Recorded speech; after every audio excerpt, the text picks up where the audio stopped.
Hi there. Welcome to the next episode of Barely Prepping. Today, we're going to talk more about water, and specifically, and I promise you this will be the most boring episode of our water series. But I'll tell you this, it's worth looking at, it's worth paying attention to, because it includes things that maybe not a lot of people know, and it includes some fundamentals that if you're not aware of them, even in a day-to-day situation, but especially in an SHTF situation, could cause you a lot of problems. And the lessons here, if not fully understood, will cause you problems or could cause you problems no matter how good your boiling might be or heating, no matter how good your filtration might be, no matter what methods you use for water purification. If you don't practice these simple tips and take these things today that we're going to talk about into consideration, you can be in a world of trouble. Yeah. So today's episode is sanitation.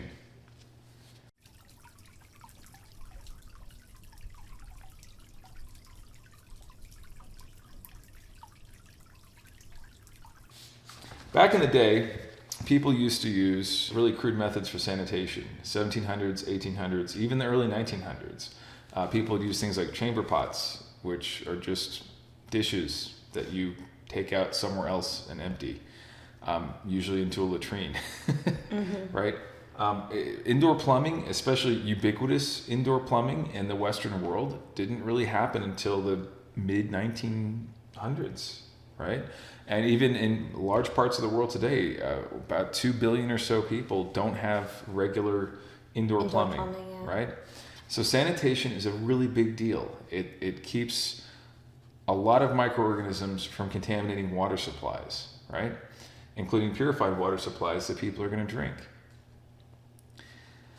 Sanitation movements began, I would argue, in the 19th century especially. The technology had started to come around during that time too. And of course, you can go back to the aqueducts of Roman times, but I mean modern sanitation really began in 19th century Germany and Austria, where there were major political campaigns, major public health movements of insisting about introducing the customs and laws behind sanitation. Back in the day, 200-300 years ago, it was not entirely uncommon in cities, especially the not so nice parts, for people to take human waste and just dump it out their windows, right? That's how pervasive it was. And again, it is still in some parts of the world today. But the Germans, the German public health authorities, the doctors of the time, this is around the time, a little bit before, it predated Koch's postulates that discussed microorganisms being carried. But it became apparent through scientific study that there was something about the contamination of water supply with human fecal material that caused other people to get sick, right? They figured that out, and so they took a lot of steps to stop the bad habits and practices and to insist on certain laws regarding public sanitation, and those laws became enforced, and then they became customary. And as the rest of the Western world saw how effective these measures were, they in turn implemented them as well. But even during the American Civil War, sanitation was not pervasive. There's a fun story that I like from a Civil War documentary I saw. In New Orleans, there was an invasion by General Butler of the Union, and part of the protests were that people would dump their chamber pots out on the soldiers marching past the streets. And also they even made a special chamber pots, you can see pictures of these, of General Butler's face. So that's where they'd go on his face. Right. So chamber pots were still in use then. Now, granted, that is New Orleans, but... They're still using them down there. Just kidding. But still, the idea is that it remains true that this is still, even as late as the 1860s, which we considered part of the civilized modern era, indoor plumbing wasn't very pervasive. So that was a big deal. That really has changed things. And let's look at generally how modern systems work today, right? But the general principle of sanitation is not to allow for contamination of water and food with predominantly fecal oral material or fecal oral microorganisms. That is, organisms of any kind that can grow in the gut, right? And that's a lot of infections. Yeah, there are respiratory infections that sanitation can help prevent. There are even bloodborne organisms that sanitation can help prevent the spread of. But chiefly when we're talking in terms of numbers and affecting the greatest number of people and maintaining water supplies, we're talking about fecal or oral contamination. So there's that saying, don't blank where you eat, right? Probably everyone's heard that. Don't make a mess in a place. They usually are talking about a work metaphor, like, don't cause trouble at work because you have to go there. That's where your food comes from. Or don't date people at work. I've heard that one said too. But the rule here is more like, don't drink where you blank, right? I like that. Right. So you just want to avoid any sources of water that can be contaminated by anything, your own especially, but other people's, material there. You want to avoid that. And the reason is because very many bacterial and parasitic infections result from fecal oral contamination. It's very important to avoid contaminating your own water source. And this is easier said than done, right? Especially in an SHTF situation where you don't have the modern conveniences of electricity and indoor plumbing to prevent contamination. So groundwater filtration is your friend. A lot of modern sewage treatment plants rely on some sort of sediment to filter out raw sewage and kind of get the sludge parts out, and those go for processing elsewhere. But the water that goes through that is less contaminated over time. And they'll even rely on groundwater decontamination too, because the natural soils contain a good number of microorganisms that have been demonstrated to help attack bacteria. They store or they filter out various sewage debris and everything else. The natural environments can decontaminate water by themselves. That's why latrines are so effective, right? Latrines being a hole that you dig in the ground to put waste in, right? In concentrations with nearby sources of water, like well water, like a well that's right next to or right beneath a latrine, you can get contamination there. But if you allow, in general terms, if you have a latrine and there's not a nearby well that you're drawing from, and you're at least 200, preferably 500 feet, maybe 1,000 feet, half a mile away, if you're far enough away from the latrine, the likelihood that you're going to be polluting your own water source is very low, right? So digging latrines and using latrines consistently is a really good way in an SHTF situation to eliminate or reduce the possibility that you're contaminating your own water supply. Yeah. And just kind of to piggyback off of that, it's important to make sure that your latrines or wherever you're, relieving yourself is not upstream of whatever the water sources that you're going to be pulling from to drink. Sure. So making sure that you're downstream, that can help further prevent any contamination with a latrine. Yeah, if you're talking about a river supply. Yeah. Water supply. I guess, specifically when it comes to river supply. Definitely. And they also say it's generally good to have, again, a latrine at least 200 feet away from a freshwater river that you're using for water source. Yeah. Yeah. And I guess also to be aware of, if you are pulling from a river, to be aware of maybe anyone else who might be using that and not assuming that they're following the correct protocols to prevent contamination. So, I don't know exactly how you do that, but maybe you try to walk up and down the area, see if anyone else is also visiting that same water source, and just making sure that they're also aware of the basic rules of sanitation. Sure. Well, there are a lot of ways to do that. I mean, you can look for all kinds of sign of human activity and settlement, trash, footsteps. Settlement. Yeah. Maybe you see tents, right, upstream. Yeah. Yeah, it's worth, if you're going to draw from a river, it's worth if you can find the time, especially if you're going to draw from it multiple times, to walk up a mile up the river and just make sure that, everything's kosher, even a couple miles.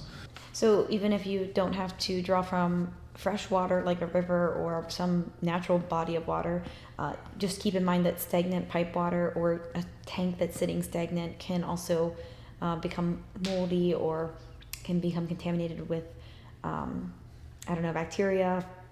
What else? What else do you think? Metals leaching from the tank walls if it's a metallic tank, sure. Yeah. Mold will get in there, although that won't usually make you too sick if you're immunocompetent, but it'll taste bad. So, basically once you no longer have functional indoor plumbing, even if you can pull water out of your faucet, you'll want to consider treating that water. You can't assume it's safe, for sure. Yeah. Another thought too, in terms of sanitation and water sources, is the possibility of getting, if you have a tarp set up to collect rain, if there's rainwater in your area, you want to make sure that tarp is clean, right? Tarps are great, and if you have a big tarp that can funnel water into a small source or tank, that's great, and you can store it in cisterns. But if you question for you about that, actually. Sure, but if you have birds flying overhead and maybe making a mess on there, you got to watch out for that. There are zoonotic infections you can get from bird and bat waste. That would be another one. So you got to watch out for that too. Make sure your tarp stays clean, right? Yeah. Would you recommend that people still treat rainwater because it goes through atmospheric pollution? Could become contaminated, not with fecal matter necessarily, but coming through the atmosphere. In theory, no. But when it comes to your collection device, if you're not maintaining your collection device to be completely clean, or you don't have the means to do that, maybe probably a good idea to still treat it. Yeah. In theory, you might be able to get away with not treating it, but that's something you want to be careful about. I'd probably go ahead and treat it just to be on the safe side. Yeah. Yeah, if I had the means really at my disposal. Now, if I was really, really thirsty and I didn't have time to treat it and, just passing through, maybe I'd kind of take the risk. But yeah. But if you have a clean cistern and a clean tarp or other collection device to funnel the water, and you should be okay. Yeah. But still be on the safe side wherever possible and treat it. But rainwater would be like the best naturally pure water that we could find. Yeah, especially in terms of sanitation that is preventing microorganism spread in water. I've never heard of a case of any microorganisms. I'm not saying it's entirely impossible, but I've never read any case of microorganisms being spread through rainwater that cause diarrheal illness in humans. Maybe once in a blue moon it can happen, under some crazy circumstances, but I've never heard of that happening. So I think it's extremely, extremely unlikely. Yeah. So far we've been talking a little bit about how to get rid of waste and how to source water, right? Those two things are very important for sanitation. There's several intermediary steps there between those two things as well, right? Because you collect the water, you put it in containers, you drink it, you sometimes will process it. All throughout these steps, it's very important to use clean instruments, clean tools, clean hands, wherever possible, right? And when I say clean, I mostly mean clean in the sense of the best way that things can be clean. And this is where I'm going to make a pitch for these guys, right? These guys are your best friend in an SHTF situation. So, if you have an abundant supply of water, right, and you can afford to use some with soap, the very best thing you can do to keep everything clean is wash it with soap and water. Now, can bleach sterilize things? Yes, it can. Can alcohol rubs of various kinds also decontaminate things? Yes, they can. But they're less effective than properly used soap and water washing things for 30 seconds. And the reasons for this are very simple, right? A lot of these solvents, including bleach, including alcohols, they're bactericides, they're virucides, they're fungicides. They'll kill the microorganisms outright. And you might be thinking, hey, that's great. Don't we want to kill them all? Yeah, okay, that's fine. But some strains or some species of bacteria and viruses are resistant against, a little less so bleach, but especially alcohol solutions, right? They have they have hydrophobic capsules around them. Some bacteria can sporulate. They can make spores which are resistant to all kinds of stuff, right? And viruses that have capsids without envelopes, they tend to be more resistant to alcohol-based decontamination or sterilization or virucides. So it's very important to get rid of the bacteria and viruses, not necessarily killing them. And the reason that soap and water is so effective is because basically what it does on the microorganism level is it creates a bubble around the viruses and bacteria, right? And that bubble gets in the water, and the viruses and the bacteria all get trapped in it, a bunch of these little bubbles, and they just float away, right? And that's really effective. So if there's one tool that you're going to use, okay, there's one tool that you're going to use to maintain sanitation, and you have an abundant water supply, this is it. look, this one even has photos of little bubbles on it. They just Oh, there you go. They forgot There to you go. put the organisms in there. Yeah. Yeah, but that's the most effective thing you can do. Wash your collection tanks, clean those out regularly. Wash your storage tanks, clean those out regularly. Wash the caps, right? And the screws in the caps. Wash your drinking vessels. Wash your purification systems. Usually there'll be an insert that comes along that tells you instructions on how to make sure it maintains clean. And also, even in the absence of soap and water, use soap and water frequently, but you can also run water through the system too. Fresh water, running that through the system, cleaning out filters by hand, for example. Even just taking a pot of water that might be dirty, even if you don't have soap, and just running fresh water through it, that can help. It's not as good as using soap and water, but it can help maintain sanitation. And wash your hands. Yes. Wash your hands. Everybody involved in preparing anything related to water or in any step of the process ideally should have freshly washed hands with soap and water for at least 30 seconds every time they're touching anything related to the water purification process. Absolutely. And one other tip that I saw, I was watching a master class, and they pointed out this tip, and I kind of liked it.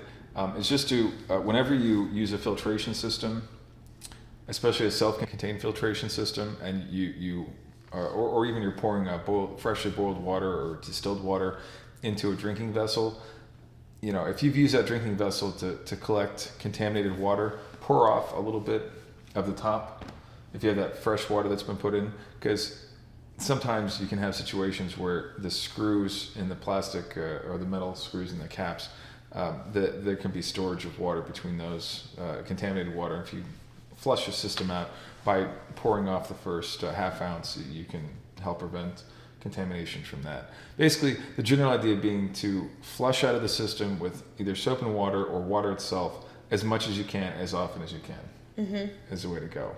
So I know this part was boring. I know that sanitation is not the most fun, sexiest thing to talk about, right? When it comes to general preparation, when it comes to investing in yourself or taking care of your family, but it's really, really, really important. In times of war, in times of chaos, in times of anarchy, sanitation is usually the first thing to go. And those people who cannot maintain sanitation, they're going to have all kinds of unpleasant problems that hopefully you can avoid. Yeah. And I think we'll get more into the treatment of water in our next segment. That's right. We're going to do some deep dives into filtration and some filtration systems we've taken a good look at and like a lot, including a lot of their specific mechanical properties. And we're going to talk about some methods related to heating. And I think we're going to have some solvents we're going to talk about. It's going to be good, and it's going to be very helpful and hopefully be informative. I think you're going to have a great time. So stay tuned. We got a lot more to talk about with water, a lot of cool things that maybe you haven't thought of. It's worth going through and just kind of refining your own techniques and saying, hey, what could I be missing here? Just to bounce around some ideas. And if you have things that you're doing that we haven't brought up, we'd love to hear about them. What are you doing for sanitation methods? What kind of methods are you going to be using to purify your water? Definitely let us know, because I'm curious. I'd like to just start a great discussion with this. Yeah. Yeah. All right. Well, that's us for today with barely prepping water series. Stay tuned for more.